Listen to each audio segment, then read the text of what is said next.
Halo, selamat sore teman-teman semua. Kita sudah tiba di hari Sabtu lagi, yang artinya kita mau sharing tentang produk lagi. Dan tentunya produk hari ini, produknya itu nggak cuma di-sharing kayak testimoni atau apa gitu, tapi kita mungkin lebih ke arah pendalaman produk ya. Jadi hari ini speakernya itu pastinya seorang dokter. Jadi untuk teman-teman biar semuanya bisa diedukasi lebih baik lagi tentang produk. Jadi buat teman-teman yang biasanya mungkin nanya-nanya kayak bingung, lumayan bingung ya, mau tanya kemana kan, ini saya boleh nggak sih konsumsi seperti ini produk yang ini untuk apa ya fungsinya dan lain-lain, itu bisa ditanyain di hari ini, karena hari ini ya emang itu tujuannya dibuat untuk biar teman-teman semuanya tahu, lebih paham lah tentang produknya ya. Jadi langsung aja teman-teman. Uh,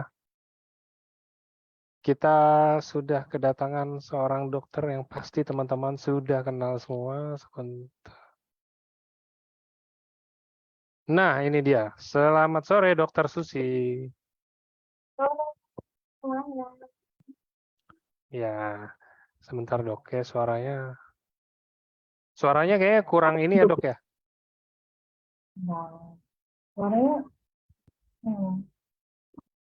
oke. Telepon sebentar ya. Ya. Apakah sudah terdengar? Udah lumayan, mantap. Oke, kalau gitu. Ya, jadi hari ini kita akan bahas tema yang menarik. Jadi biasanya kan kita bahas mungkin ke arah virus dan lain-lain ya kan. Kalau hari ini kita emang udah tertuju pada pasien kanker, tapi kita bukan bahas tentang obatnya atau apa. Ini semacam ada terapi khusus. Jadi terapi ini jangan salah kaprah ya, terapi ini bukan obat. Terapi ini nggak bisa menyembuhkan yang gimana banget dengan hanya terapi doang. Tetap harus ada berbagai faktor pendukung lainnya. Jadi terapi ini diperuntukkan untuk pejuang kanker. Jadi kalau yang udah kanker kan rata-rata tuh kayaknya kayak udah hilang harapan hidup gitu loh rata-rata. Saya lumayan sering ketemu ya, maksudnya pasien kanker kayak udahlah, saya udah kena kanker, udahlah atau apa. Padahal masih ada masih ada harapan lah gitu loh. Nah, kita ini mau sharing mungkin lebih ke arah harapannya. Harapannya ini ya dengan cara terapi yang kita sudah sediakan. Terapinya ini nggak perlu suntik, nggak perlu apa. Ini hanya lewat oral, lewat mulut aja, kita makan aja. Jadi terapinya ini menggunakan makanan kesehatan dari Jepang.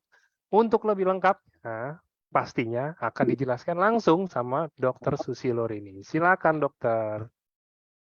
Oke.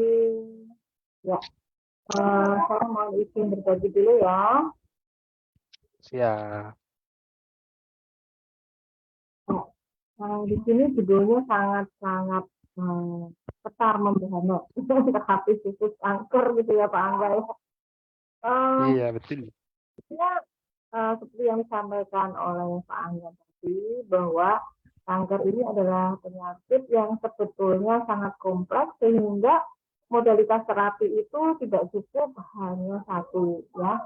Dan ibarat gulma dalam tubuh kita gitu ya, tidak bisa kanker itu hanya diterapi dengan cara menebang ranting-ranting dan daun-daun dari uh, tumbuhan kanker itu, ibarat itu tumbuhan gitu ya, ibarat itu gulma. Nah, kanker ini harus dijerabut akarnya. Nah, akar penyebab kanker ini sebetulnya ada justru pada di usus kita. Nah, maka nanti saya akan sedikit overview kenapa sih akarnya dari usus dan kenapa sih kita harus mengobatinya justru dari usus kita. Ya, maka itulah pentingnya kenapa kita membutuhkan makanan yang bersifat superfood, ya, membutuhkan modifikasi makanan, ya, yang mendukung juga untuk agar supaya penyerapan dari makanan superfood itu tadi juga meningkat, gitu ya. Dan tentunya juga pola hidup, ya, karena semuanya merupakan modalitas yang saling bersinergi untuk menyebabkan penyembuhan yang paripurna, ya, penyembuhan yang paripurna yang tadi menyembuhkan sampai dengan mengangkat akar-akarnya. Ya, kalau gulma itu kita hanya potong pada dahannya atau daun-daunnya saja kita potong, kira-kira bisa tumbuh lagi nggak? Bisa ya, maka itulah sebabnya kenapa penting kita ketahui gimana sih akar dari penyakit kanker itu. Nah, kita overview sedikit ya. Jadi seperti biasa kita akan membahas bagaimana sih sebetulnya peranan usus pada peningkatan progresivitas ataupun pada timbulnya ya sebagai penyebab dari kanker. Nah, di sini kita tahu bahwa usus itu mempunyai lapisan-lapisan, ya ada lapisan-lapisannya, ya kemudian ada lubang. Di mana lubang inilah kita nanti di dalam lubang ini ada makanan kita, ya yang setiap kali kita konsumsi dia akan masuk ya, ke dalam usus. Dan di dalam lubang usus kita itu ada bakteri, ada proses-proses dari bakteri hasil dari mereka mencerna makanan yang kita makan. Jadi selama kita makan, sebenarnya kita ini sedang beternak bakteri, ya bukan hanya bakteri sebetulnya, ya ada virus, ada juga cacing misalnya ya, kemudian juga ada berita yang lain misalnya archaea. Nah, di sini ada bakteri-bakteri yang baik yang melindungi kita sehingga diharapkan bakteri-bakteri yang tidak baik itu tidak bisa melekat pada lapisan teratas dari dinding usus kita. Ya, karena kalau dia menempel itu bisa memicu peradangan. Ya, maka ada bakteri khusus yang melindungi lapisan usus kita, terutama pada lapisan usus besar, yaitu yang disebut Bifidobacterium longum. Ya. Nah, pada beberapa orang yang menderita penyakit, ya, termasuk kanker, termasuk COVID dan lain-lain, lapisan ini tuh menghilang. Ya. Jadi banyak bakteri yang sudah menghilang. Dan bakteri-bakteri baik yang menjaga kita dari toksisitas karena misalnya makanan yang tidak sehat dan juga karena pertumbuhan bakteri atau virus yang berlebihan yang tidak menguntungkan bagi kita itu berkurang juga, gitu ya, komposisi bakterinya berubah. Nah, akibat terjadinya perubahan komposisi bakteri yang disebut dysbiosis, ya, dysbiosis itu adalah ketidakseimbangan antara bakteri yang tidak baik dengan yang baik. Jadi kita itu ibaratnya komunitas bakteri di mana di situ juga ada yang baik, ada yang buruk, gitu ya. Dan kalau itu tidak seimbang, maka disebut dysbiosis, maka itu akan memicu kerusakan di tingkat seluler, ya, dan menyebabkan dinding ini menjadi seperti renggang-renggang, ya, seperti ibaratnya saringan ini menjadi lebar. Sehingga apa sebenarnya kalau saringannya lebar? Yang ada di dalam lubang usus kita ini yang tidak boleh masuk ke dalam dinding usus dan pembuluh darah, dia akan masuk dan itu akan meracuni diri kita sendiri.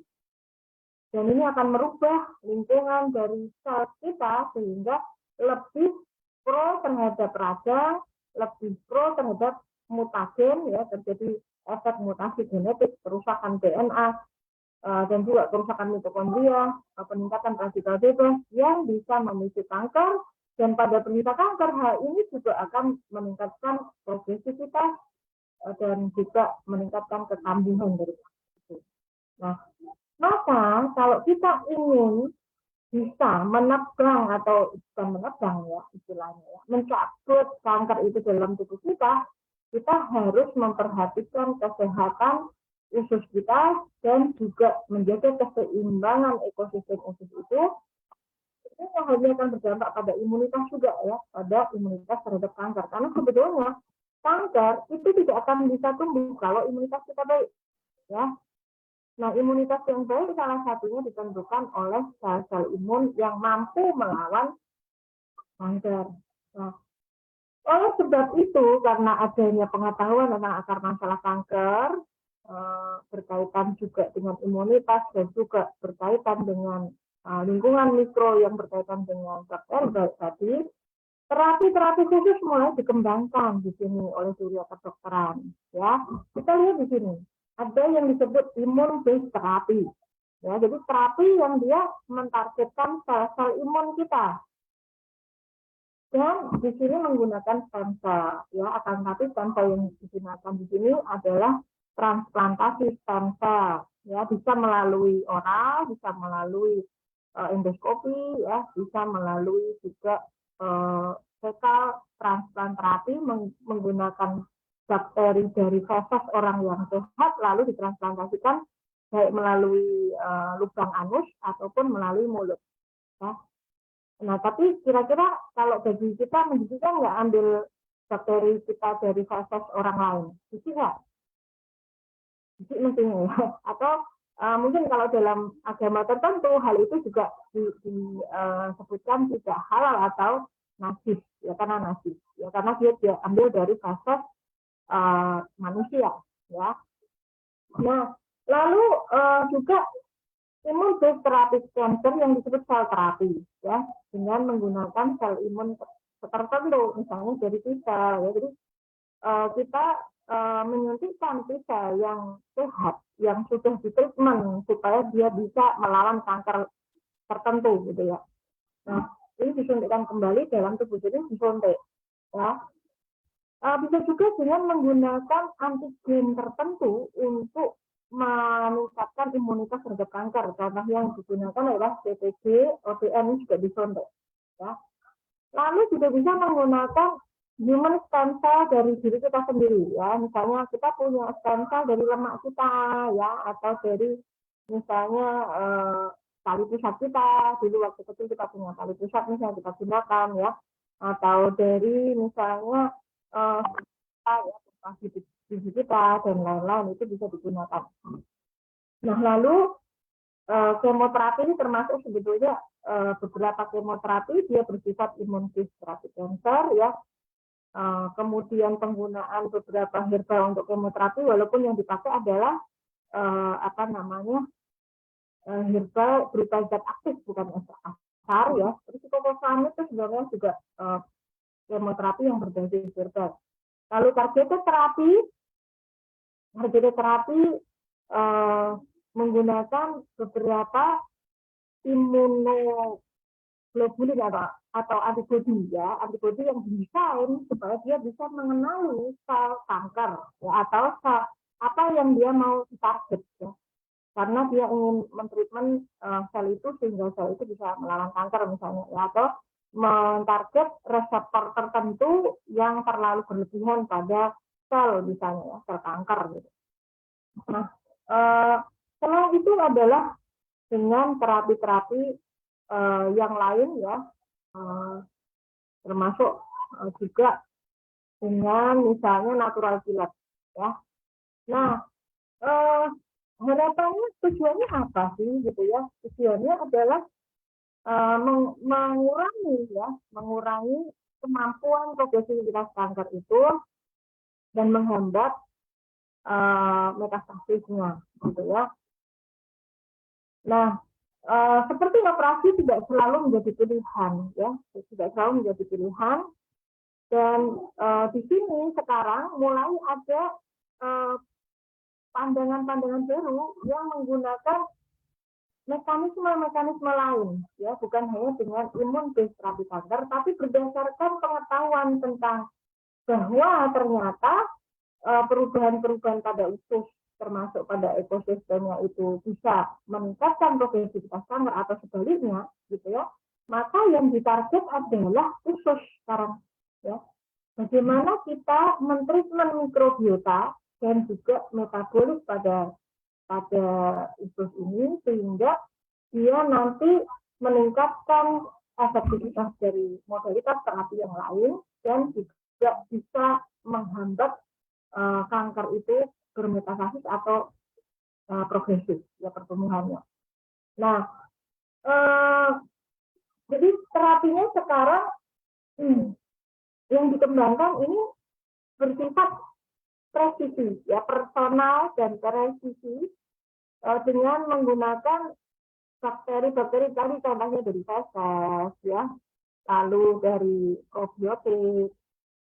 Probiotik biasanya bisa diambil dari manapun, ya, bisa dari makanan kita, dari keju misalnya, atau dari makanan fermentasi, atau diambil dari kalau yang digunakan pada produk ASI itu dari perut ikan, ya. Jadi bukan dari feses manusia, tapi dari perut ikan, dan tentunya ini halal, ya, halal dan tidak najis, ya, karena ikan kan perutnya bahkan ada yang dimakan, dan rasanya malah enak makan perut ikan itu.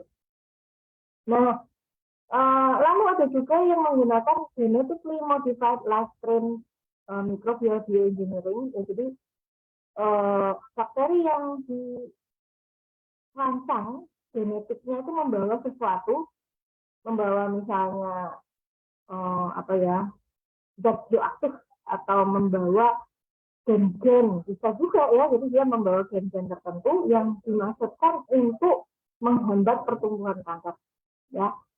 Nah, dan sekarang teknologinya semakin canggih karena editing gen ini sangat mudah, ya, dan apa namanya, teknologi sudah mendukung, sehingga sekarang juga sudah bersifat personal bahkan, ya. Jadi misalnya pada kanker tertentu, ya, tidak semua pasien itu sama, ya, probiotik yang diberikan, ya, bisa berbeda, dan juga bisa didesain berbeda genetiknya sesuai dengan ciri khas dari masing-masing orang itu. Nah, lalu selain itu adalah penggunaan prebiotik atau campuran dari prebiotik dan probiotik, ya. Prebiotik itu contohnya ya serat pangan, dan pokoknya gabungan dari serat pangan dan bakteri baik, ya. Kalau seperti produk FSC ini dia tergolong dalam simbiotik, ya, jadi campuran antara prebiotik dan bakteri baik. Nah, lalu juga ada yang mendesain antibiotik, ya, karena memang tipe antibiotik ini bisa saja dia terlalu banyak bakteri patogen, ya, sehingga dibutuhkan antibiotik untuk membunuh bakteri-bakteri patogen itu. Nah, kemudian diberikan juga mungkin bakteri baik, gitu ya. Nah, jadi kombinasi, tidak bisa hanya misalnya antibiotik, gitu ya. Nah, pada pengembangan terapi-terapi yang ada ini ada beberapa hal yang menjadi tantangan, yaitu karena ternyata tidak semuanya tanpa efek samping. Hampir rata-rata mempunyai efek samping, ya. Dan yang paling rendah efek sampingnya tentunya adalah yang berbasis pada bahan-bahan alami, nabati, dan dia mempunyai kriteria, salah satunya adalah dia tidak menimbulkan efek berupa, contohnya di sini adalah toksisitas, ya, keracunan, ya, toksisitas. Nah, seperti probiotik juga ada kriterianya, bagaimana probiotik yang baik nanti akan saya sampaikan. Nah, ini adalah contoh bagaimana pendekatan kita untuk meningkatkan imunitas terhadap tumor dan kanker. Jadi sebetulnya ketika ada kanker, tubuh kita itu mempunyai sel-sel yang bertugas membunuhnya. Ya.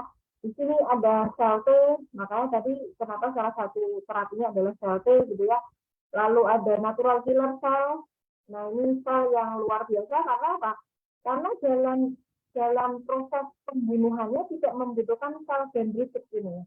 Jadi tanpa harus melalui pengenalan, ya, terhadap antigen dari kanker yang dipresentasikan oleh dendritic cell. Ya, karena dendritic cell ini juga tipe sel yang kadang bisa error, ya, bisa mengalami error. Makanya kenapa kok ada juga dendritic vaksin, ya, salah satu modalitas terapinya adalah dengan mentreatment dendritic cell-nya supaya dia mengenali dengan baik suatu kanker, sehingga harapannya nanti dia bisa mendidik sel T untuk melawan kanker itu, gitu. Karena sel T ini sangat tergantung dengan dendritic.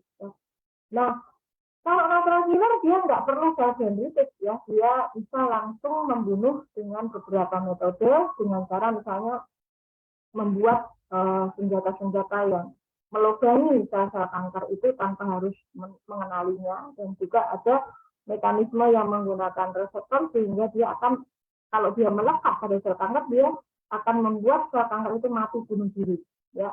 Dan ada satu mekanisme lagi, ya.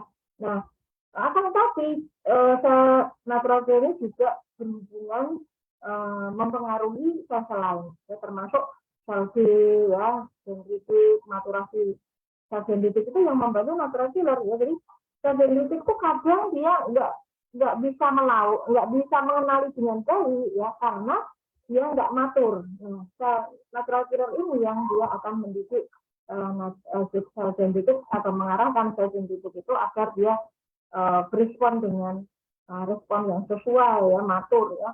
Nah, dia juga mempengaruhi sel-sel yang lain termasuk membantu sel T. Ya, jadi kalau kita mengaktifkan natural killer itu sebenarnya itu ibaratnya mengaktifkan pucuk pimpinan yang paling tinggi di dunia.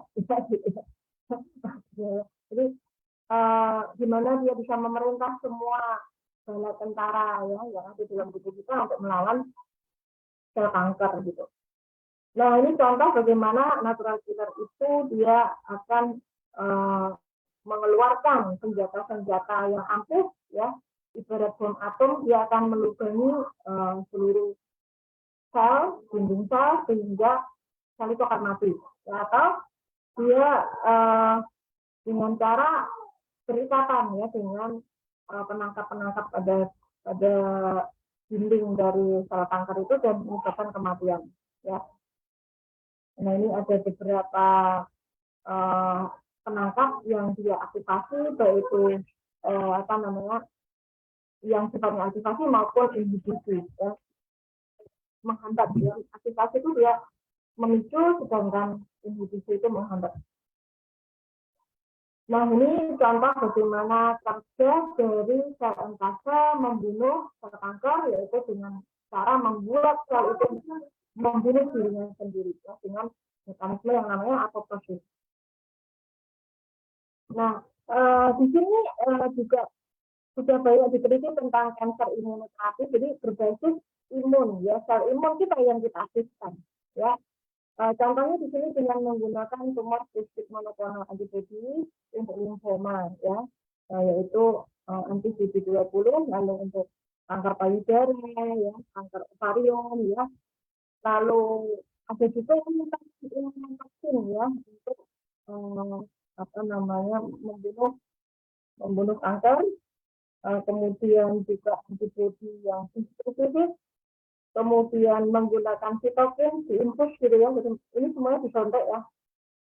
Kemudian ada yang menggunakan bakteri mikrobakterium ya, seperti vaksin BCG itu ya. Kemudian bahkan Corynebacterium ya, Corynebacterium yang dikenal dia menyebabkan difteri gitu ya, itu juga bisa digunakan untuk membunuh sel kanker.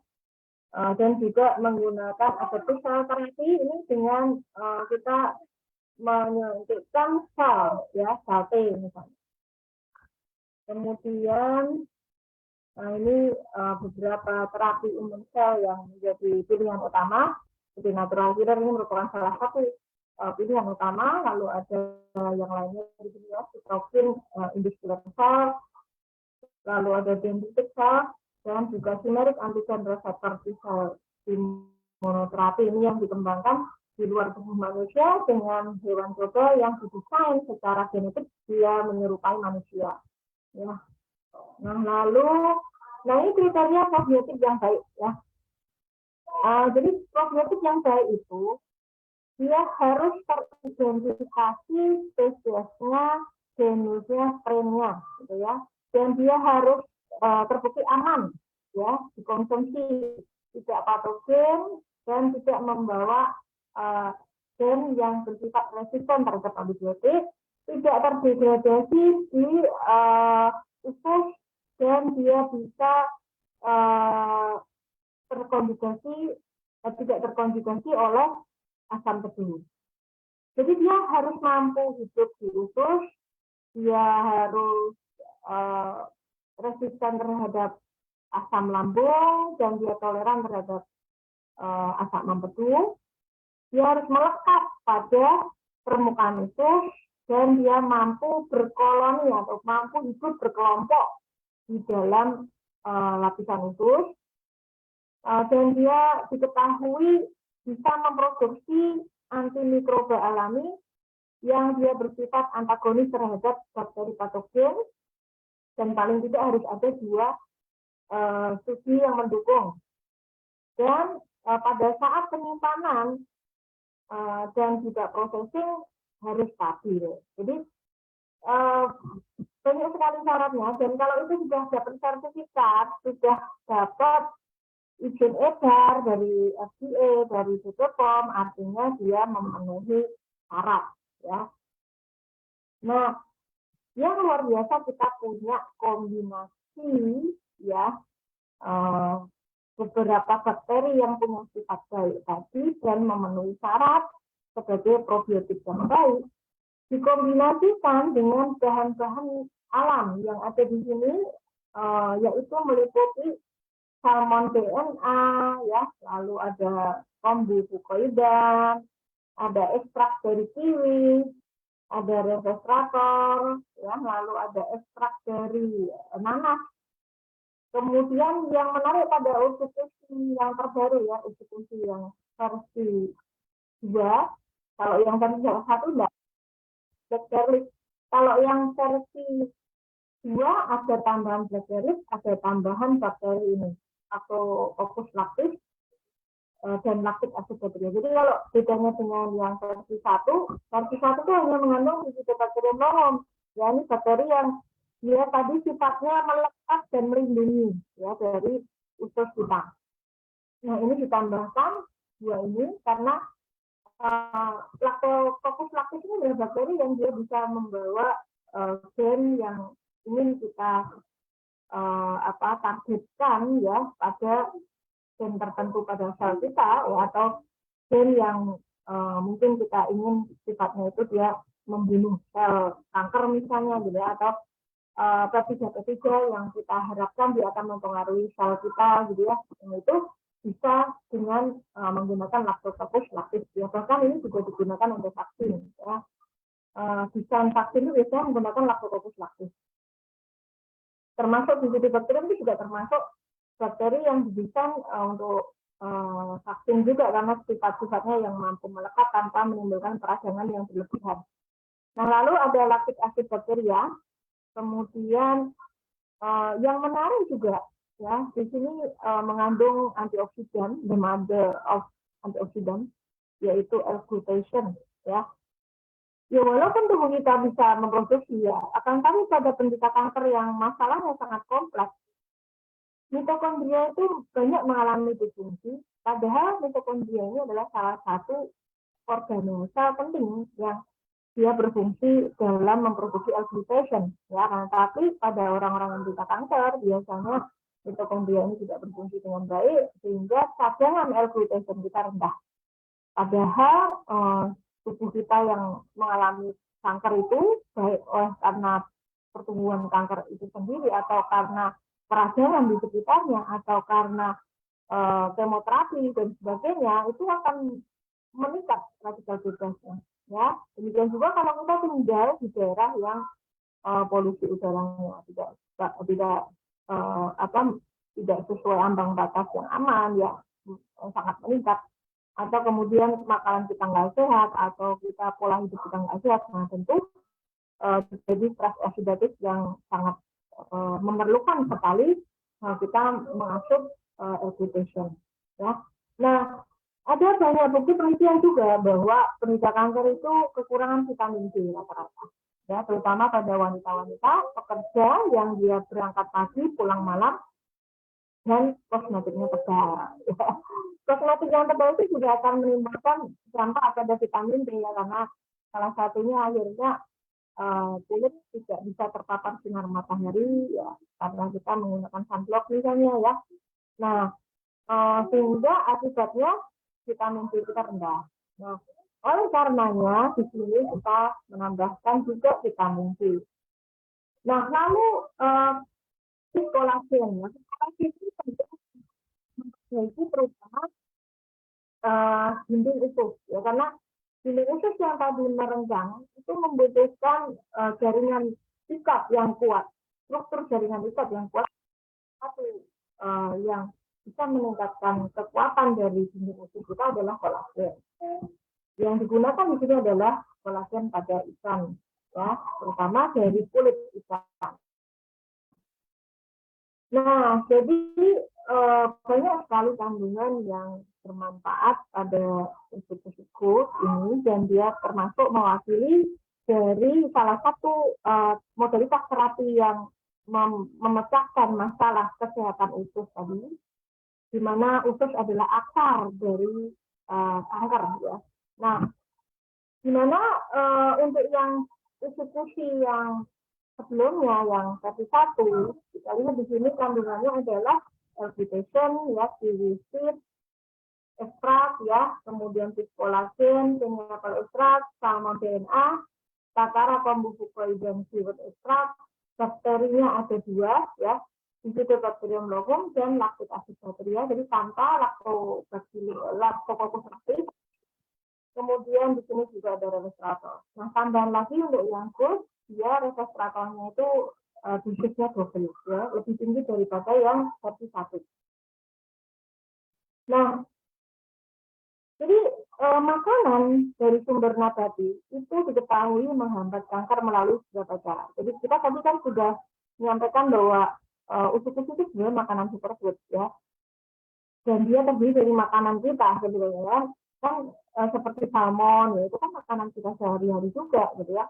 Lalu tadi kiwi, ya, ada resveratrol dari anggur, nanas itu juga dari makanan kita, takara kombu itu semua juga dari makanan kita, ya. Kalau kita biasa hidup di misalnya Jepang atau di pantai, ya, kita pasti sering mengkonsumsi itu.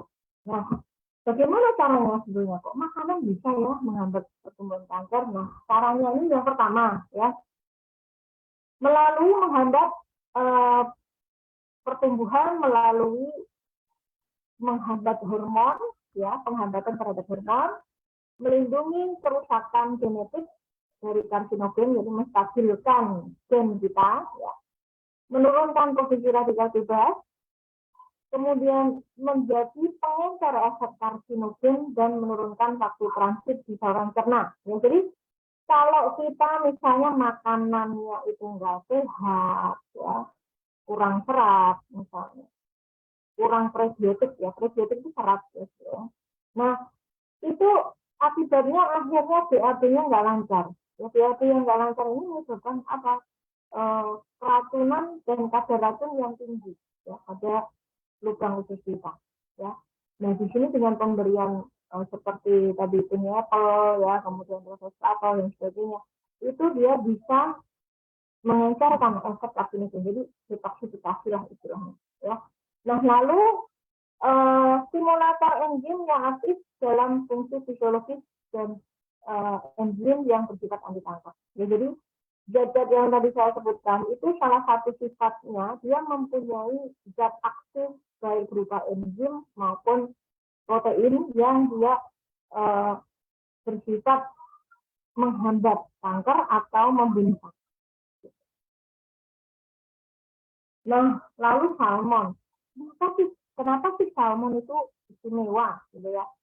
Nah, salmon ini dari mulai kepalanya, kemudian tulangnya, sampai ekornya itu banyak manfaatnya. Ya, dari kepalanya, kalau kita suka gulai kepala salmon, ya, itu mengandung taurin, ya, mengandung somatotropik hormon. Lalu dari tulang rawannya mengandung kondroitin, kolagen tipe 2, hyaluronik acid. Lalu dari jantungnya mengandung elastin, ya. Lalu dari dagingnya sendiri mengandung anserin, astaxanthin yang dia juga merupakan antioksidan yang kuat, gitu ya. Asam amino, vitamin D.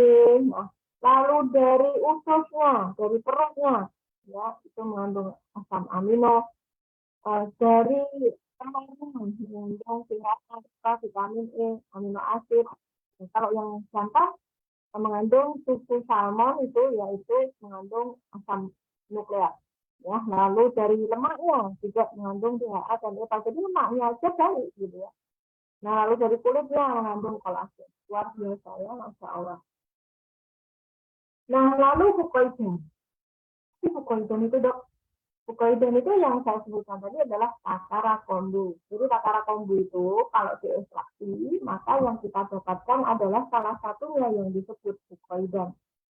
Nah, fucoidan ini luar biasa penggunaannya di dunia medis sekarang ini, banyak digunakan sebagai agen anti kanker dan juga pada targeted terapi yang tadi saya sebutkan ya, dia bisa melapisi material lain ya, jadi bisa melapisi obat lain yang kita ingin berikan untuk meningkatkan aktivitas anti kanker. Lalu dia bersifat mentargetkan secara selektif ya pada reseptor tertentu, yaitu pada T-selektin pada sel kanker ya. Dan dia bersifat nano ya, dia digunakan untuk nano teknologi ya, untuk membuat teknologi yang berukuran nanopartikel yang dia bisa menembus sel dengan cepat dan mempengaruhi sel dengan cepat ya. Nah, manfaat fucoidan apa sih gitu ya untuk penderita kanker? Nah, ini ada meningkatkan imunitas terutama sel NK tadi ya, mencegah metastasis, meningkatkan efek terapi kemoterapi, meningkatkan kematian sel kanker, dan yang terpenting lagi di sini, karena kadang meninggalnya bukan karena kanker ya, tapi justru karena apa? Efek dari komplikasi kanker, yaitu tromboemboli. Dia meninggalnya karena stroke, karena tromboemboli, ya karena pada orang yang menderita kanker biasanya dia darahnya mudah mengental ya. Karena darah mudah mengental, akhirnya orang yang menderita kanker bisa saja dia meninggal lebih cepat, bukan karena kankernya, tapi karena efek tromboemboli, karena pengentalan darah yang beredar kemana-mana, ya tergantung dia nyangkut di mana. Kalau nyangkutnya di otak jadi stroke, kalau nyangkutnya di ginjal jadi gagal ginjal, kalau nyangkutnya di jantung jadi gagal jantung atau penyakit jantung koroner. Ya, jadi orang kanker tuh bisa jadi meninggalnya bukan karena kankernya, tapi karena tromboemboli. Nah, dengan mengkonsumsi usus salah satunya karena dia mengandung fucoidan, maka dia akan terhindar dari tromboemboli dan pembekuan darah. Nah, ini efek biologis dari fucoidan ya, di mana dia mempunyai efek meregenerasi sel hematopoietin. Jadi kalau pada orang yang di kemoterapi dan radiologi radioterapi kan salah satu efeknya sel-sel darah normal itu juga akan terdampak ya, biasanya trombositnya rendah, lalu kadang eritrositnya rendah, HB-nya rendah ya, parameter-parameter yang lain lebih rendah gitu. Nah, ini dengan mengkonsumsi fucoidan dia akan meningkatkan regenerasi sel darah merah, sel darah putih, sehingga dampak dari kemoterapi dan radioterapi itu dapat dikurangi. Nah, selain itu dia punya efek anti tumor dan anti angiogenesis. Ya, dia membuat sel tumor itu nggak bisa membelah diri, ya. Dan dia akan memicu sel tumor itu untuk bunuh diri, ya. Jadi justru dia sinergisme ya, efeknya dengan obat kemoterapi dan radioterapi, dia tidak bersifat antagonis, ya, jadi tidak bertolak belakang atau justru menghambat, tapi justru meningkatkan aktivitas dari anti tumornya. Nah, lalu pada sistem imun ya, dia meningkatkan natural killer tadi salah satunya. Padahal natural killer dia efeknya kemana-mana, termasuk dendritic cell, termasuk sel. Itu ibaratnya kita memegang kunci pimpinannya tadi. Ya, kalau kita memegang natural killer, artinya semuanya akan patuh. Gitu ya. Mau disuruh maju perang itu berarti patuh sudah siap. Gitu ya. Nah, dia juga mampu memodulasi sistem imun, sinyal-sinyal sistem imun, dan juga menghambat aktivasi dan migrasi dari sel darah putih yang disebut leukosit, karena kalau leukosit ini berperan dalam sistem imun, biasanya dia justru akan meningkatkan pertumbuhan tumor.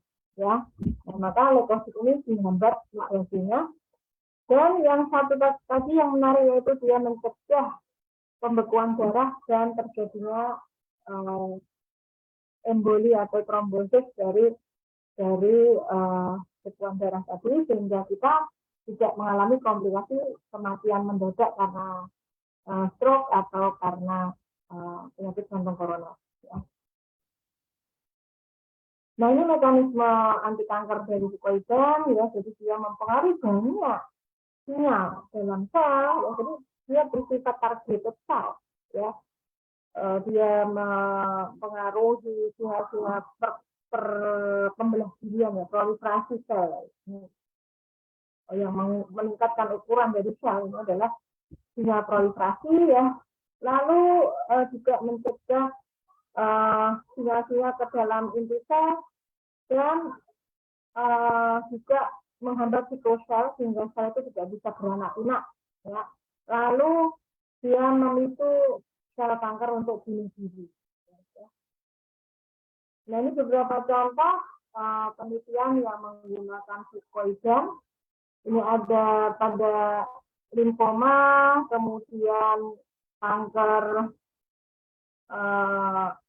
hati ya, hepatoseluler karsinoma, lalu kanker payudara, lalu leukemia, usus besar, kanker paru-paru, kemudian kanker serviks ya. Ini walaupun di sini penelitian yang saya sampaikan di sini masih pada tahap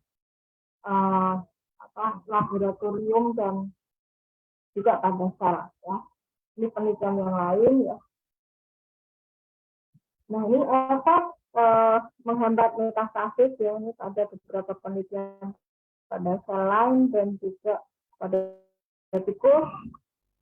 Nah, lalu pada penelitian klinis ya, ini sudah ada yang menggunakan untuk breast cancer, yaitu dalam bentuk kapsul. Dosisnya kita perhatikan di sini 500 mg 2 kali sehari selama 3 minggu. Tapi juga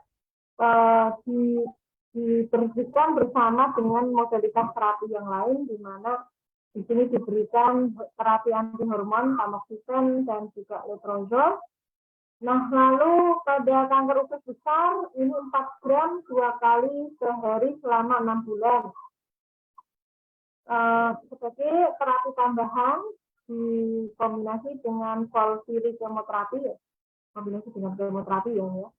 Nah, lalu ada yang dosisnya 4,05 gram dalam 1 hari ya. Ini ternyata dia menurunkan dan kemoterapi. Jadi ini pada penelitian sudah di kemoterapi juga. Lalu dosis 1,5 gram 2 kali sehari dan nah ini dibuktikan mampu mengaktifasi NK sel. Ya. Nah, lalu 4 selama 4 minggu ini bersifat antiinflamasi. Kemudian ini ada yang 200 ml ini cair ya berarti. Nah, ini beberapa mekanisme kemudian mencegah metastasis ya. Nah, salah satu yang meningkatkan agresivitas dari kanker adalah kemampuan kanker untuk merubah bertransformasi kayak transformer ya. Transformer itu robot jadi mobil, robot jadi apa? Helikopter. Ya. Ini kalau kanker bertransformasi itu bisa jadi mungkin ada dari kanker payudara tahu-tahu jadi kanker ini apa namanya jaringan lunak ya, jadi sarkoma. Nah, kalau sudah bertransformasi seperti itu biasanya tambah ganas ya.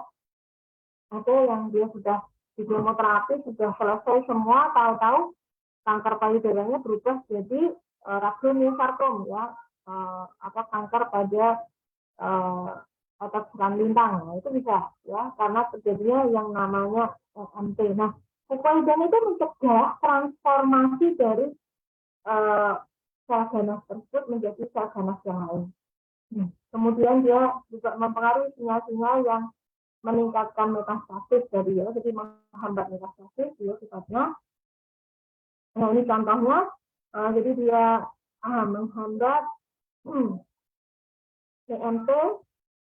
EMT tadi yang dia berubah menjadi transformer tadi ya. Nah, lalu menghambat perpindahan sel ganas, kemudian kemampuan sel ganas untuk menembus jaringan ikat itu juga dihambat, dan juga menghambat resistensi obat. Ya.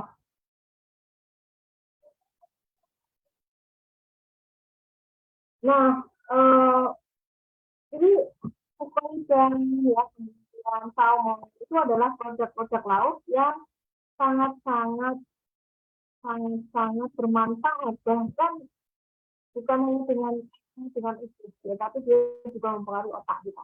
Salah satu yang meningkatkan derajat kesehatan kita dan menjaga derajat kesehatan kita adalah kesehatan usus dan otak, di mana keduanya saling berhubungan.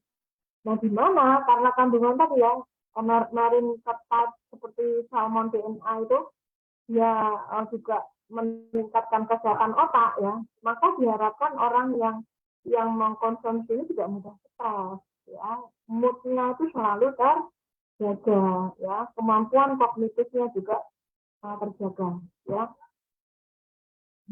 Nah, ini kandungan yang lain yaitu kiwi ya. Kiwi di sini juga punya banyak manfaat ya. Di sini memperbaiki kesehatan jantung, memperbaiki pencernaan ya, meningkatkan obesitas. Karena banyak kanker yang berhubungan dengan obesitas ya. Pada wanita-wanita yang gemuk itu rata-rata resiko untuk menjadi kanker payudara, kanker endometrium itu lebih tinggi ya, kanker ovarium ya. Nah, juga membantu mengalkalikan tubuh kita ya, karena sebenarnya lingkungan yang cocok untuk kanker itu lingkungan yang asam ya, maka kita butuh lingkungan yang alkali, di mana kiwi ekstrak ini, kiwi seed ya, itu dia salah satu manfaatnya adalah membuat tubuh kita menjadi alkali. Nah, dia juga menghambat kerusakan DNA dan dia bersifat detoksifikan, ya, jadi dia bisa mendetoksifikasi dan juga punya manfaat terhadap kesehatan mata. Ya.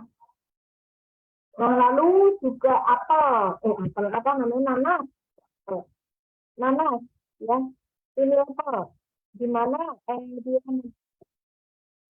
kemampuan menghambat pertumbuhan sel dan proliferasi sel. Di sini sudah ada penelitian yang membuktikan bahwa nanas ini dia bisa menghambat kanker ovarium dan kanker usus besar. Nah, lalu juga seperti halnya kiwi, dia juga melindungi jantung kita dan juga mengurangi konstipasi ya, mengurangi BAB yang kurang lancar. Nah, lalu efikasi itu bagaimana sih efektivitas dari satu probiotik ya. Efektivitas dari satu probiotik itu salah satunya dinilai dari kemampuan bertahan hidup di dalam saluran cerna ya. Jadi sebisa mungkin ya, kalau kita ingin efektif terapinya ya, makanan kita harus sehat ya, harus banyak serat, karena makanan bakteri itu adalah apa yang kita makan ya. Kalau makanan bakteri kita nggak cocok sama bakteri yang kita makan ya, tentunya dia nggak akan hidup ya. Maka kalau kita mengkonsumsi institusi, tetap harus makan yang sehat ya, harus kaya serat ya, organik ya kalau bisa ya, dan BAB-nya diusahakan lancar ya. Dan pemberian bakteri ini bersama dengan yogurt misalnya, ya itu akan membuat kemampuan kemampuan bakteri itu untuk hidup lebih besar ya. Makanya kenapa sih kita sering harus mengkombinasikan antara usukusi dan subarasi, karena salah satu kandungan yang ada pada subarasi yang tidak ada pada usukusi adalah yogurt ya. Nah, lalu usia akan mempengaruhi kemampuan probiotik bekerja ya. Semakin kita tua, maka kemampuan probiotik bekerja tentunya juga akan berkurang ya, karena orang tua itu kecenderungan ususnya mungkin berbeda dengan yang muda ya, diversitas ususnya juga sudah berkurang. Multispesies maupun single species itu juga mempengaruhi efektivitas. Makanya kenapa tadi kita mengkombinasikan 3 bakteri ya. Lalu durasi atau lama pemberian ya. Kita perhatikan tadi lama kan ya, rata-rata ya mereka menggunakan ada yang 6 bulan ya. Ada yang menggunakan kurang lebih 3 bulan, dan juga bervariasi. Ya, baik. Mungkin itu yang bisa saya sampaikan. Silakan bila ada yang mau sharing atau mau bertanya.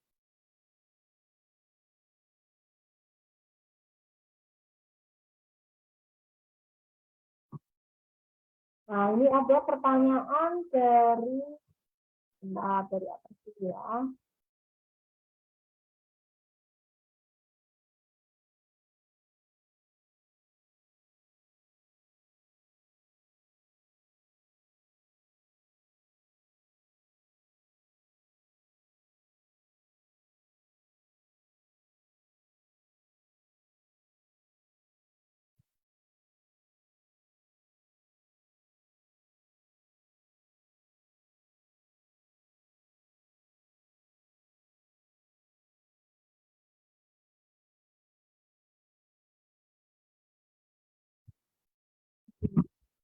Oh, ini berikutnya kayaknya.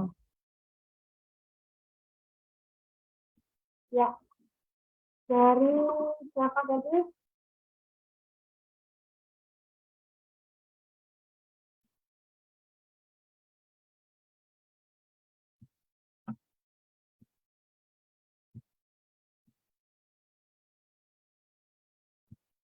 Budian. Ya, Budian dari LSC Alfar. Ada pertanyaan tentang tamoxifen dan triptorelin sebagai ovary function suppression. Apakah aman berjalan beriringan dengan eksekusi?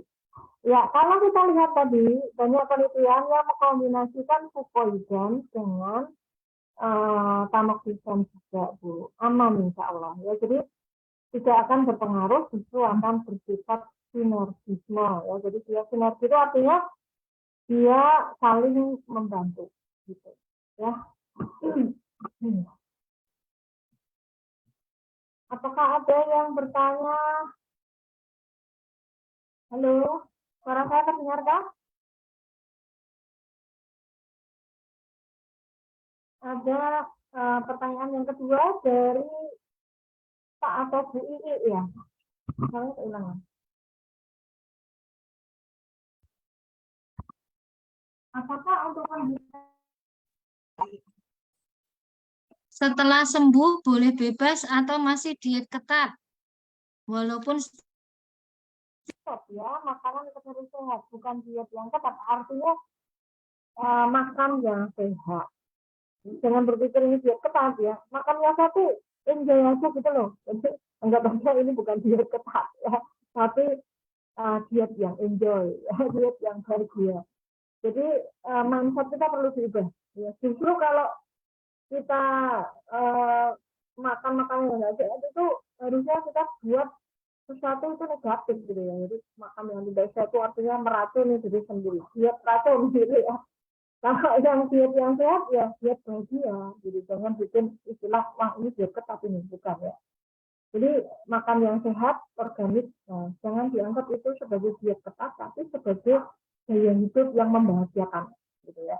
Kalau perlu nanam sendiri ya, karena sebenarnya bisa memakan tanaman yang kita tanam sendiri itu sebetulnya bukan hanya masalah makan, ya, tapi menyehatkan otak, ya, menyehatkan hati. Nah, orang sakit itu kan kadang juga otaknya terpengaruh ya, jadi tambah stres ya, kemudian dia juga hatinya juga nggak tenang gitu ya. Dengan menanam itu kita jadi tenang ya, paling tidak kan tenang dalam arti ada yang kita makan karena hasil tanaman kita ya. Jadi usahakanlah begitu. Seperti saya ya, jadi saya kalau di dapur ada misalnya daun bawang ya, biar ngirit nggak beli daun bawang ya sudah, sampah dari daun bawang nanti ditanam lagi gitu ya, atau biji-biji kalau bisa dikumpulin ya, seperti saya pepaya bisa kumpulin nanti tanam lagi, terus jeruk bijinya kita kumpulin kita tanam lagi gitu ya. Jadi biasakan seperti itu ya, termasuk misalnya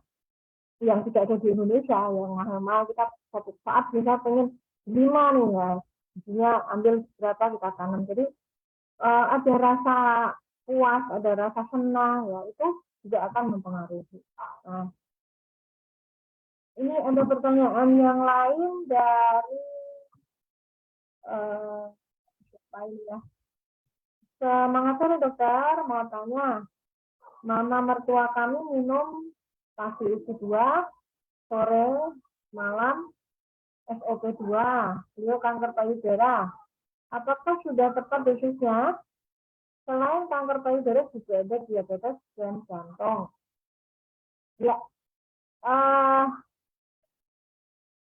sebetulnya kalau masalah SOP dan USU dikombinasi itu bisa saja ya dikombinasi dalam bentuk bersama. Ya, jadi saya USU diminum bersama SOP, jadi boleh ya.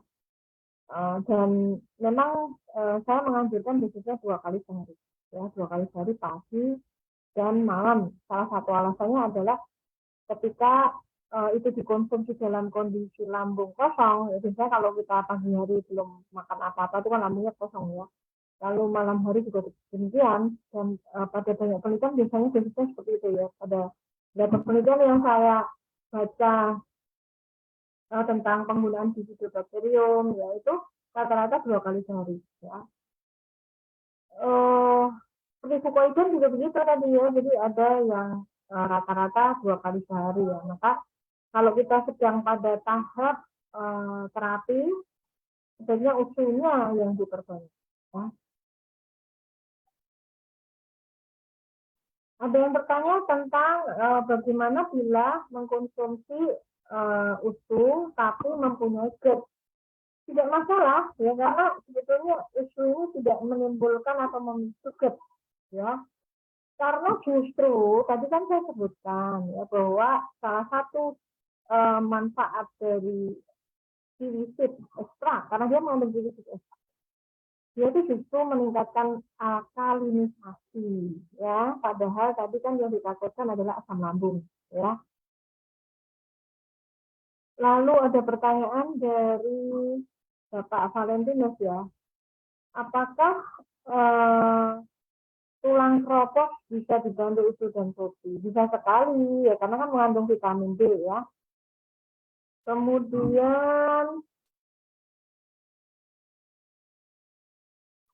dari Ibu Nuri, Lampung, izin bertanya dok, mitra saya pernah tumbuh benjolan di belakang telinga,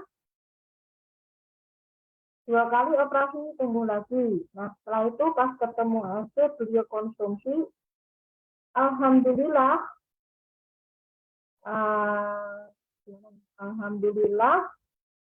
mengecil sehingga tidak teraba lagi. Tapi jarak 6 bulan kemudian muncul benjolan di bawah rahang bawah sebelah kanan disertai rasa nyeri. Kemudian konsumsi aspirasi tapi malah semakin bengkak. Dosis yang saya anjurkan 2 usus 1 juga pagi, 2 usus 1 juga malam hari. Kira-kira apalagi yang harus saya anjurkan dok? Nah, perlu dicari biasanya benjolan di bawah rahang bawah disertai nyeri itu biasanya karena radang ya. Nah, perhatikan tercetusnya, perhatikan higien dan sanitasi pada gigi ya. Jadi selama itu tidak diatasi, ya tentunya tidak akan bisa memecahkan masalah kalau hanya kita konsumsi usus dan juga, karena masalahnya adalah pada sumber infeksi. Ya maka coba periksa ke dokter gigi dan THT untuk mengetahui lebih pasti apakah ada gigi gangren, ya apakah ada gigi berlubang, apakah ada infeksi telinga. Dan jangan biasakan misalnya mengorek telinga, menusuk-nusuk gigi kita dengan tusukan gigi, ya, karena itu salah satu yang memicu juga. Ya, jadi jangan selalu beranggapan, oh ini kok ya karena minum ini terus jadi begini, jangan ya. Cari dulu ya, kira-kira pada masa itu tuh apa sih yang sudah kita lakukan, kira-kira ada nggak triggernya yang belum teratasi ya, karena masalah gigi ini sangat penting kita ketahui, karena dampak dari gigi itu bisa kemana-mana ya, termasuk ke jantung ya. Jadi kalau memang ada gigi berlubang, ada gigi yang tadi gangren misalnya, harus dicabut, ya harus dicabut, dibersihkan ya.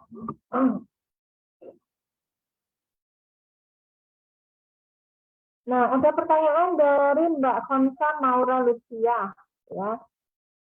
Dokter izin bertanya, apakah dosis untuk konsumsi usus dan sugar ini sama untuk seseorang yang terkena autoimun sama dengan yang terkena kanker? Kurang lebih sudah 14 tahun dari pasien saya terkena autoimun dan sekarang sudah memiliki beberapa efek terhadap munculnya GERD, HMT, DVT, juga adanya multiple vinopati, hasil CT scan kompres terakhir, ada multiple lymphadenopathy, belum jelas penyebabnya apa. Dokter rutin melakukan lab rutin per bulan. Terakhir ada kenaikan D-dimer per September kemarin. Sekarang dosis minumnya 2 kali sehari dari subuh, usul, pagi, setelah bangun dan malam saat mau tidur. Ya mungkin ditingkatkan saja dosisnya sama dicari pencetus. Ya karena autoimun itu banyak pencetusnya Bu, termasuk gigi ya, coba periksa giginya. Kalau memang ada gigi yang berlubang, ada tambahan gigi yang mengandung merkuri ya, atau amalgam ya, itu harus diperhatikan juga, karena itu sumber yang harus kita atasi dulu, termasuk kalau misalnya kita menggunakan beberapa jenis vaksin tertentu, ya itu kita harus detox dari beberapa jenis vaksin yang mengandung mungkin di dalamnya zat-zat yang sulit didegradasi oleh tubuh. Ya, contoh detox yang bisa menarik dari darah itu adalah bekam. Ya, tapi kalau autoimun kita harus hati-hati sekali mencari pebekam ya yang tahu persis dan punya pengalaman dengan autoimun, karena tidak semua autoimun bisa dibekam ya. Jadi harus ada upaya detox ya terhadap zat-zat yang bersifat toksin ya. Nah, lalu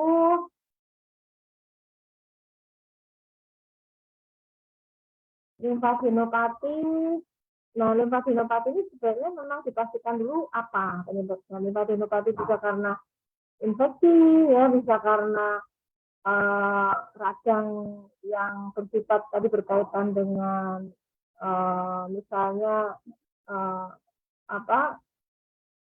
radang karena protein yang sulit dicerna, ya misalnya kayak pada autoimun rata-rata ya itu ada peredaran dari kompleks antibodi yang dia juga sulit dicerna ya.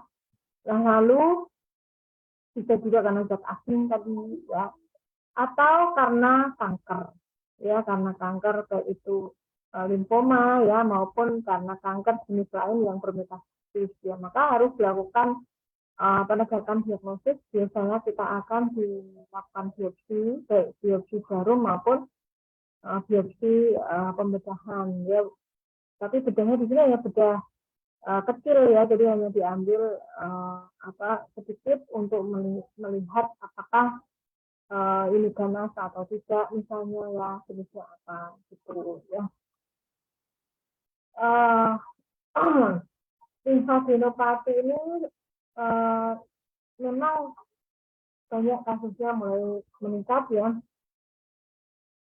Dari beberapa pengalaman saya yang cukup bisa membantu selain menggunakan restitusi dan fibrasi adalah dari pola makan dan pola hidupnya diperbaiki ya, karena rata-rata mereka punya pola makan dan pola hidup yang tidak sehat juga. Nah, lalu ada beberapa pasien yang juga saya sarankan untuk melakukan hiperbarik oksigen terapi dan alhamdulillah membaik ya. Jadi bahkan yang sudah ditegakkan diagnosisnya sebagai leukemia dan limfoma membaik alhamdulillah ya. Jadi mungkin belajar dari situ, memang modalitas terapinya nggak cukup hanya dengan ini, tapi pola makan, pola hidup juga harus diubah, dan mungkin juga kita membutuhkan modalitas terapi lain seperti hiperbarik oksigen terapi maupun bekam tadi ya.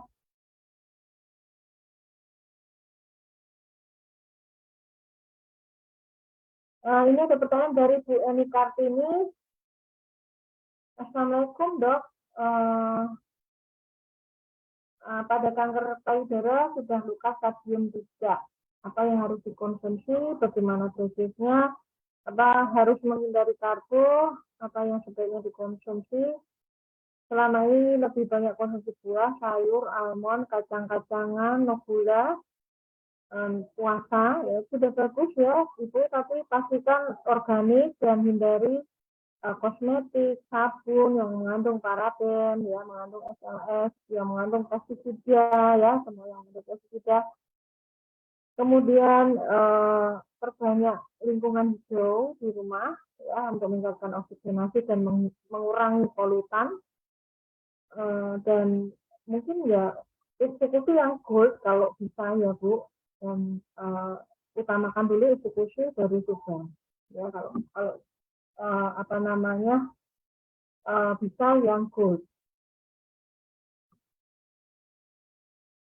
Kemudian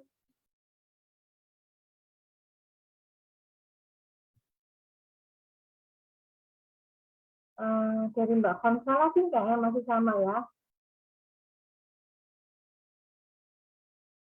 Oh, tadi melanjutkan tentang autoimunnya, tadi tergolong dalam autoimun idiopatик begitu ya. Ini ada pertanyaan dari Pak Densi Manalu. Penyebab utama tumor otak itu apa ya dok? Karena sebelumnya tidak pernah mengeluhkan sakit, tiba-tiba mengalami sakit kepala, dan dokter diagnosa tumor otak harus operasi. Ya, ya tumor otak itu macamnya banyak sekali, rata-rata salah satunya karena radiasi. Ya maka perhatikan kalau kita menggunakan HP, ya kita menggunakan wifi, gitu ya. Perbanyak salah satu tanaman yang mengurangi radiasi, ya contohnya lidah mertua, lidah buaya. Di rumah juga kalau bisa menanam bunga-bunga atau tanaman-tanaman yang mengurangi radiasi. Contohnya adalah bunga matahari, ya, terutama yang paling kuat efeknya. Ya. Bunga matahari itu juga bijinya bisa kita konsumsi. Ya. Saya sendiri menanam, ya. Jadi tanah saya dulu saya punya tanah gitu ya. Dulu bekas tanah yang dikelola non organik. Nah, salah satu untuk mengurangi dampak pestisida itu membersihkan tanah itu adalah dengan menanam bunga seperti bunga matahari. Itu juga akan mengurangi radiasi. Ya. Apalagi sekarang kan mungkin atmosfer kita sudah mengalami kerusakan sehingga lubang ozon meningkat gitu ya. Nah itu sinar matahari yang masuk itu salah satu sumber radiasi juga gitu ya. Maka kalau yang namanya tumor otak itu salah satunya itu, dan kemudian juga ada juga beberapa tipe tumor yang di kaitkan dengan penggunaan obat-obatan yang kita pakai. Contohnya kalau perempuan ya kontrasepsi, ya alat kontrasepsi contohnya menggunakan virus hormonal. Nah, biasanya tapi seperti itu kalau obatnya dihentikan, ya diharapkan tumornya akan mengecil gitu ya. Dan biasanya tidak kalau yang, tapi kalau yang ganas gitu ya, itu biasanya berkaitan dengan radiasi. Nah, selain itu juga tentunya faktornya banyak ya. Jadi ada faktor genetik, ya ada faktor lingkungan tadi ya. Kemudian juga sistem imun ya, sistem imun dan kesehatan ususnya. Jadi memang kalau kita ingin menganggap bahwa usus ini sebagai akar masalah ya, obatilah dari usus ya. Obatilah dari usus kita dengan pola makan yang baik ya, dengan tadi mengkonsumsi makanan-makanan superfood yang dia mengandung probiotik dan ya. Lanjut. Pertanyaan dari Ibu Asita, dokter saya ada member usia 55 tahun, keluhan ada penjualan di bibir vagina, ada lecet seperti ruam popok di bibir vagina. Oleh dokter dirujuk untuk FNAB, tapi pasien menolak. Lalu mana tadi ya? Bentar kok hilang. Lalu pasien konsumsi usus satu box membaik, terus juga hilang. Dilanjutkan satu box usus lagi semakin membaik, pasien bisa jalan sholat ke masjid. Karena kendala ekonomi, pasien belum bisa konsumsi lagi. pada waktu yang bersamaan ibu pasien meninggal, akhirnya imun pasien semakin turun. Selang 2 bulan semenjak start konsumsi eksekusi, luka di bibir vagina semakin merah. Pasien merasa kesakitan, terus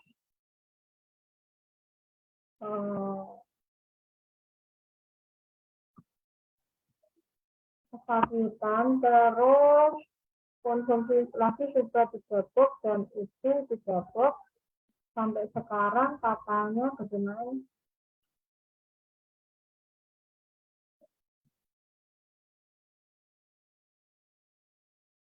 Katanya belum ada perubahan. Saya sarankan untuk melanjutkan SNAP dan konsultasi kembali ke dokternya. Beliau belum mau dan merasa putus asa. Nah, sebentar ya, saya dalami dulu kan gitu. Biasanya pasmir itu ya, kalau beliau nggak mau SNAP, pasmir dan biasa akan dilakukan pemeriksaan yang menyeluruh. Ya, biasanya kalau usia segini itu bisa jadi juga kemungkinan ada prolaps dari uterus. Nah itu juga nggak cukup hanya dengan mengkonsumsi susu dan suba. Jadi harus kita ketahui kelainan anatomisnya apa dan diagnosisnya apa. Kalau memang ada kelainan kelainan anatomis seperti itu, saja yang namanya prolaps uteri misalnya ya, itu harus dilakukan istilahnya dilakukan upaya supaya rahim itu nggak turun gitu ya, kalau istilahnya turun serok ya. Nah selain rahim juga bisa dari dari kantong kemih yang juga mengalami atau juga mengalami kelainan. Nah, maka memang harus dipastikan ya ini dari mana, dan tentunya secara lokal juga harus ada pengobatan ya. Jadi kalau itu misalnya prolaps uteri ya kadang perlu konsultasikan kepada dokter kandungan untuk dilakukan entah itu pemasangan cincin, entah itu dilakukan operasi pengangkatan rahim ya. Tapi memang tindakan-tindakan seperti itu harus ya, karena itu yang menyelesaikan salah satunya ya, karena biasanya kalau usia segini itu sudah kendor otot perutnya gitu-gitu ya, itu yang perlu kita perhatikan. Oke, Dok. Sorry, Dok. Saya ganggu, Dok. Jadi, untuk biar ini kan kayak banyak nih pertanyaan yang serupa, tapi mungkin beda ya. Kayak mungkin ada yang bilang kayak, tadi saya lihat ada yang kanker apa, tapi mungkin pertanyaannya sama. Pertanyaannya apakah boleh dan konsumsinya berapa banyak. Mungkin ada nggak sih, Dok, kayak basicnya aja sebenarnya. Faktor apa yang membuat kita tahu kita konsumsi UTSU-nya itu berapa kira-kira kalau dari versi dokter aja? Maksudnya kayak misalkan contoh, saya baru divonis dokter kena kanker nih, misalkan. Nah, saya harus konsumsinya berapa banyak dulu untuk memulai terapi. Atau misalkan, saya udah divonis sama dokter, tapi tiba-tiba langsung udah stadium 3 contohnya. Itu kira-kira saya harus konsumsi berapa gitu, Dok, kira-kira? Ya, jadi salah satu yang perlu diperhatikan usia dulu ya, usia kita. Karena semakin tua, itu kemampuan hidup tadi ya, bakteri di usus kita itu menjadi kurang. Padahal kan yang tadi disebut efektif kalau dia mampu hidup kan. Lalu setelah itu adalah ya tadi stadium ya. Jadi stadiumnya kaitannya sama apakah ini sudah metastasis atau belum. Ya, kalau metastasis otomatis dosisnya kan harus tidak. Seperti tadi tipoidon itu tadi kalau yang sudah metastasis dosisnya sampai berapa tadi ya? 4, lah ya. 4, berapa gram gitu kan ya. Nah, jadi itu tentunya berkaitan dengan derajat penyakit ya, usia, lalu juga pola makan dan pola hidup kita. Ya kalau semakin kita nggak sehat dari hidupnya, ya tentu dosisnya harus dinaikin ya. Dan bukan hanya dosisnya dinaikin, tapi gaya hidup yang tidak sehat itu juga harus diubah gitu ya. Oke, nah terus selanjutnya, Dok, ini banyak juga yang tanya, contoh gini ya, kita tahu maksudnya cancer ini sampai hari ini sebenarnya belum ada obat pasti. Even kemoterapi pun itu hanya untuk menghambat pertumbuhan sel kanker, benar ya, Dok ya? Ya. Nah, tapi kalau misalkan kan ada aja ya, maksudnya saya juga ada tahu beberapa cerita orang-orang itu kadang-kadang kalau misalkan ya udah divonis kamu cancer misalkan, tapi dia karena ke doktrin-doktrin kalau kemoterapi itu nanti mungkin sel rambut jadi rusak, jadi botak atau apa, jadi kurus dan lain-lain kayak begitu, mereka menolak, Dok. Kira-kira Ya, ini pasti banyak yang nanya, apakah kalau saya misalkan menolak menolak. untuk kemoterapi, terus saya konsumsi Utsukushi atau Subarashi, apakah itu cukup? Nah, itu pertanyaannya, Dok. Kira-kira gimana tuh, Dok, tanggapannya? Ya, jadi ya bayangkan ya kalau kita eh, tadi ibaratkan itu kanker sebagai gulma ya. Kalau misalnya stadiumnya masih eh, yang rendah gitu ya, dia belum metastasis ya. Itu ibarat gulma yang akarnya masih belum dalam, masih paling daunnya juga baru muncul juga, gitu kan, dijabut kan lebih mudah ya.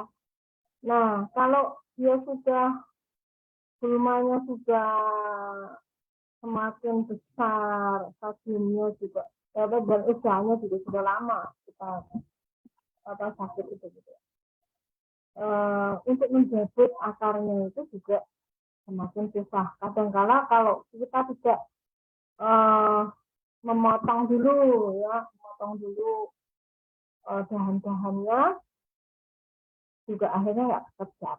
Ya, apalagi kalau lokasinya di daerah-daerah yang dia ya tadi kayak misalnya memicu kematian bukan karena kanker ya, tapi karena kedaruratan ya. Kalau dia lokasinya di hidung beberapa ya, hidung nyumbat hidung.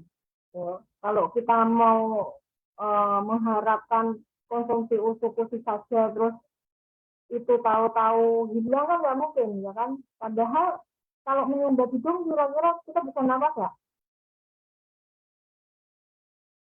Nggak bisa napas kan? Ya kan? Nah kalau seperti itu belum gitu ya. Mau ngasih oksigen ya nggak mungkin kalau hidung kita kesumbat kan? Ya kan? Jadi tetap harus ada tindakan-tindakan modalitas yang lain dan kita harus menyadari bahwa ada saat di mana itu merupakan pertolongan darurat ya yang kita membutuhkan untuk menyelamatkan jiwa kita supaya ya kita bisa bertahan lebih lama dengan pengobatan yang lain ya. Jadi uh, sebenarnya hak pasien untuk menolak uh, terapi yang medis gitu ya, karena yang namanya berobat itu tetap harus berdasarkan keyakinan kita. Orang yang nggak yakin dikasih obat apapun tuh nggak akan bisa gitu ya, karena dia sudah ragu-ragu, dia sudah nggak percaya gitu ya. Nah, maka eh, salah satu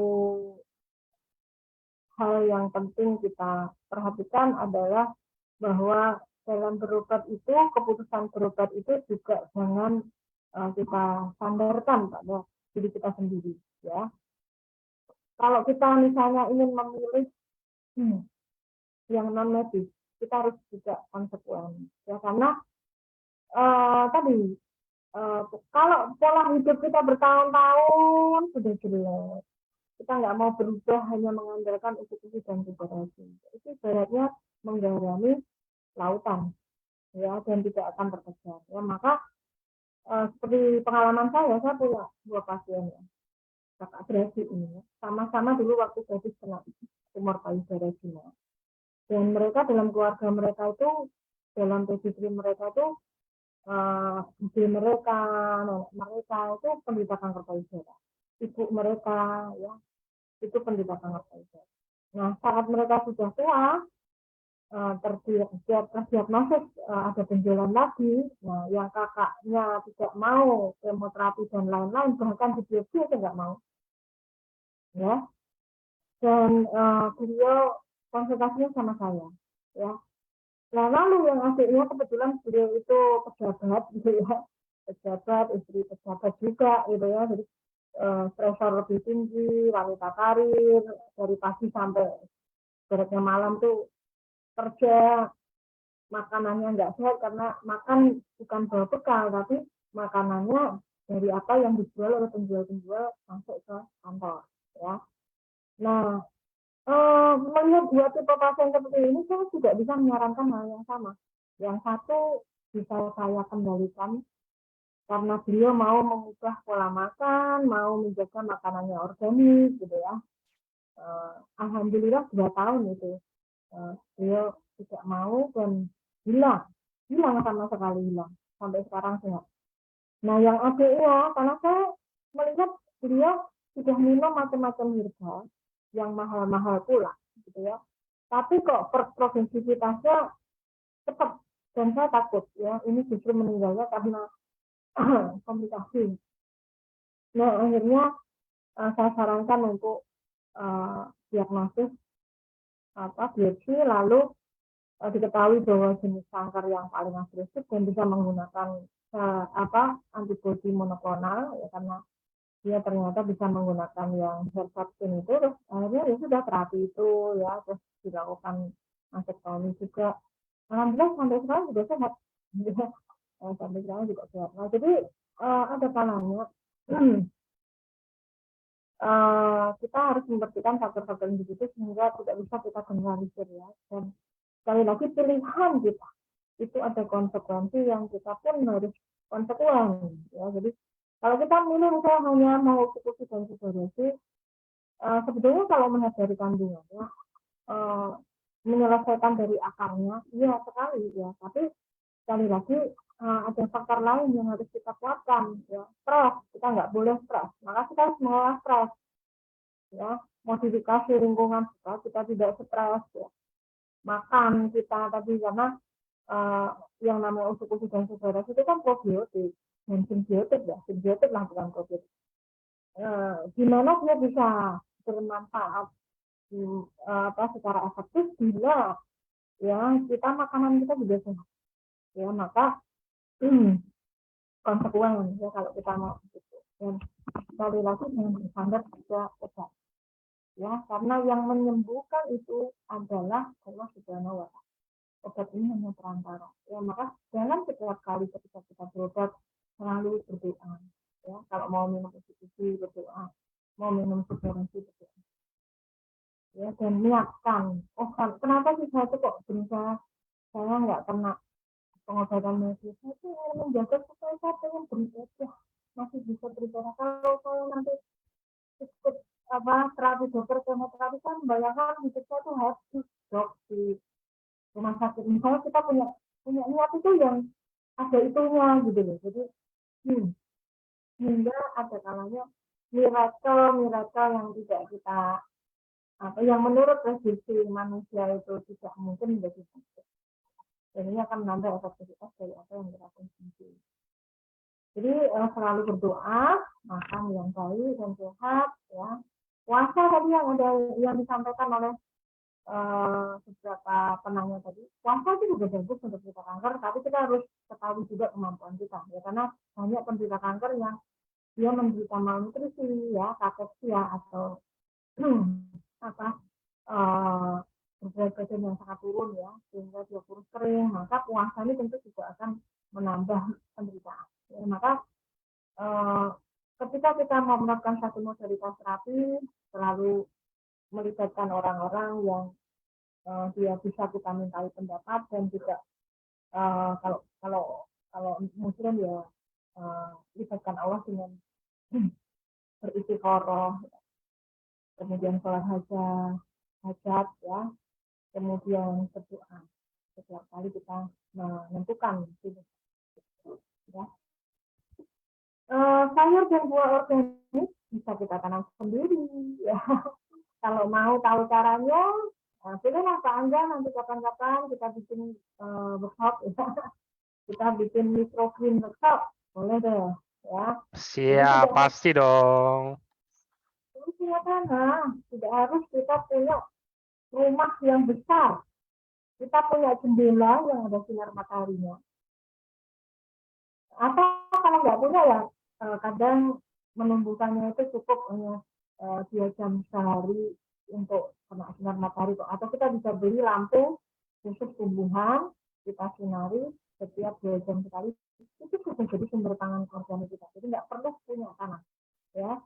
Bahkan kita bisa pakai kain bekas, bisa pakai barang-barang bekas untuk menumbuhkan namanya microgreen. Nah itu kapan-kapan nih ya Pak Angga kita bikin ya bagaimana makan sehat bersama institusi dan subarasi kombinasinya. Gitu. Ada lagi? Oke, kayaknya kalau ada lagi pun ini pertanyaan mungkin yang sama-sama serupa gitu loh dok. Tadi kayaknya kan udah kejawab semua. Iya. Mungkin itu aja kayaknya, waktunya juga kan udah 1,5 jam. Terima kasih untuk Dokter Susi untuk sharingnya. Sama. Dan terima kasih untuk teman-teman. Apa dok? Ada pesan-pesan dok? Biasanya ada kata-kata pesan nih terakhirnya. Jadi dalam menggunakan terapi berbasis makanan, ya kita harus ingat bahwa pola hidup kita itu juga harus kita ubah. Jadi jangan bergantung pada superfood ya. Jadi jangan pernah bergantung pada superfood apapun. Jadi kita tetap harus menjaga pola hidup kita yang sehat dan pola makan kita. Oke. Ya, salam organik ya. Oke.